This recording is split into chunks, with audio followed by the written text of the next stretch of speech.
morning, everyone. It is Tuesday, August 1st, 2023, and here is your drive-in talk. It is August 1st, can you believe that? It is LUGHNASADH, and LUGHNASADH is a Gaelic, it's actually a Gaelic holiday. It's the first harvest, it's a celebration of the first harvest. And it's amazing to me how cultures all over the Northern Hemisphere celebrate something similar to this all over the world. The Norse people celebrated Freysblot, or Freysblot is probably a better way to say it. And Freysblot is the same thing. It's just a celebration of the first harvest. In Greece, you had Demeter, and the Greek people had a celebration for first harvest as well. So you might be wondering, well, how can you celebrate the first harvest? Well, I'll tell you what I did. I had Rick make some bread, because if I make bread, it will be like my friend Katie says, just kind of like a really, really nice smelling brick. So Rick made some bread for me, and I'm going to be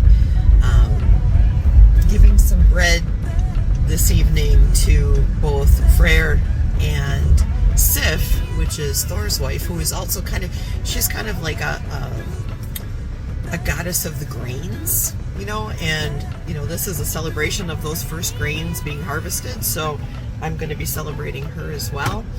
And I'll be giving some bread. I'll probably cut up an apple, some raisins, just some things that kind of like represent the first harvest, although apples and stuff like that are harvested much later. I just like giving them apples. I feel like the gods love apples. So I always include apples in my offerings, which has worked out very well for me, by the way. And probably a little bit of wine. Now, I don't have any wine in my house right now, so I'm going to have to see if I could borrow just a small glass of wine from one of our neighbors, so I can use that as part of the offering as well. Or maybe I'll just use some brandy, which I do have in the house. I don't drink it, but we have some. But yeah, that's what I'm going to be doing for this beautiful, beautiful first harvest day. And yeah, that's all I wanted to talk about. I'm wondering if any of you guys have any rituals for first harvest day. And if not, maybe you could start one. You could start a tradition, because this is something we should be grateful for.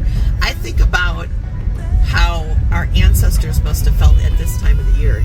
Their grain storage probably was about down to nothing by this point in the year, okay? They probably had gone through most of their grain storage. So to see their granaries filling up with grain again must have been a very joyful feeling, right? We tend to think of, the end of winter as being like the time when our ancestors took a deep sigh, had a deep sigh of relief because the winter was done. But there was still you still had to go through the growing season, right? Before you could actually have enough food. So I'm sure at this time of the year, this is when our ancestors were probably the most joyous, all the way up to, the end of October, the beginning of November, when they would be celebrating the full harvest. So yeah, so celebrate today, you guys. And, we still are feeling the effects of that big blue sturgeon moon, which is just full of all kinds of regenerative energy. And I just, I'm having a good day, and I hope you guys are too. I love you guys. I will see you all tomorrow for our midweek reading, okay? Take care, everybody. All right, bye-bye.